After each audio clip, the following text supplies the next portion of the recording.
Hello and welcome to the channel The BI Nerd. In this 1-minute Power BI video, we will learn to multiply two values using the Quick Measure tool. In the target table, we will multiply experience year with target. To do that, I will select experienced years in the field pane and click on the down arrow to select the new Quick Measure tool. Once the new Quick Measure tool window pop up, then we will select the multiplication icon from the drop-down.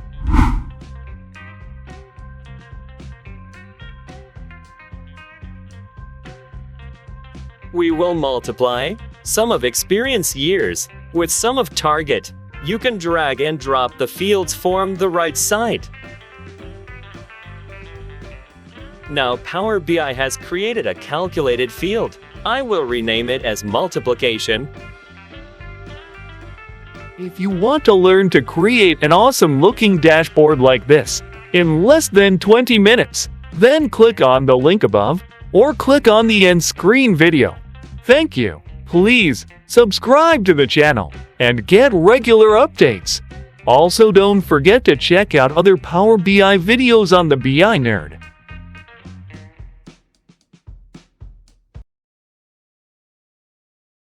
Hello and welcome to the channel The BI Nerd.